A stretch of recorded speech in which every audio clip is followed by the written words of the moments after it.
മക്കളെ, നമുക്ക് ചെറിയൊരു പ്രവർത്തനത്തിലൂടെ ഒരു വലിയൊരു കൺസെപ്റ്റ് പഠിച്ചാലോ? നിങ്ങളെല്ലാവരും കൈയൊന്നും ഇങ്ങനെ പിടിച്ച ഒരു ഹുക്ക് പോലെ ആക്കിക്കേ.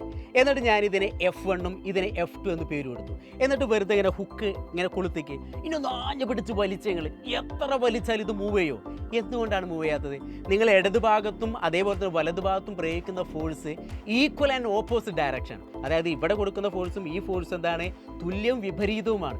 അതുകൊണ്ട് ഇതെന്ത് ചെയ്യുന്നു? ഇത് ചലിക്കുന്നില്ല. അപ്പോൾ അതിൻ്റെ അർത്ഥം ഇവിടുത്തെ റിസൾട്ടൻ്റ് ഫോഴ്സ്, ടോട്ടൽ ഫോഴ്സ് എന്ന് പറഞ്ഞാൽ 0 ആണ്. അപ്പോൾ നിങ്ങൾ മനസ്സിലാക്കേണ്ടത്, ടോട്ടൽ ഫോഴ്സ് 0 ആയാൽ, റിസൾട്ടൻ്റ് ഫോഴ്സ് 0 ആയാൽ ആ ഒരു ഒബ്ജക്റ്റ് എന്ന് പറഞ്ഞാൽ റെസ്റ്റ് ആയിരിക്കും. അങ്ങനെയെങ്കിൽ ഞാൻ ഈ ഒരു ബുക്ക് ഇങ്ങനെ കയ്യിലേക്ക്, ഈ ബുക്ക് ഞാൻ ഇങ്ങനെ മുകളിലേക്ക് ഉയർത്തുന്നു. അപ്പോൾ ഞാനിവിടെ ഒരു ഫോഴ്സ് കൊടുക്കുന്നില്ലേ? അപ്പോൾ ഇവിടുത്തെ റിസൾട്ടൻ്റ് ഫോഴ്സ് 0 ആണോ? നിങ്ങളൊന്ന് പറഞ്ഞേ.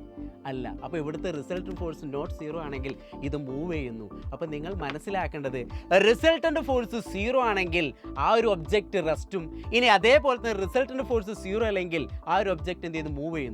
ഇതേപോലുള്ള ചെറിയ രസകരമായിട്ടുള്ള കാര്യങ്ങൾ ബേസോട് കൂടി പഠിക്കാനും അതിനെ ബേസ് ചെയ്തിട്ട് ഏത് ലെവൽ ചോദ്യങ്ങൾ വന്നാലും നിങ്ങൾക്ക് ചെയ്യാൻ പറ്റണം. അതിന് വേണ്ടിയിട്ട് സൈലത്തിൻ്റെ ഒരു ബാച്ച് ഉണ്ട്. അതാണ് നമ്മളെ ഫാൽക്കൺ ബാച്ച്. ആ ഫാൽക്കൺ ബാച്ചിൽ ജോയിൻ ചെയ്തോളൂ. നമ്മൾ എന്ത് ചെയ്യുക? ഇതേപോലുള്ള കാര്യങ്ങളൊക്കെ പ്രാക്ടീസ് ചെയ്തിട്ട് എന്ത് ചെയ്യുന്നു?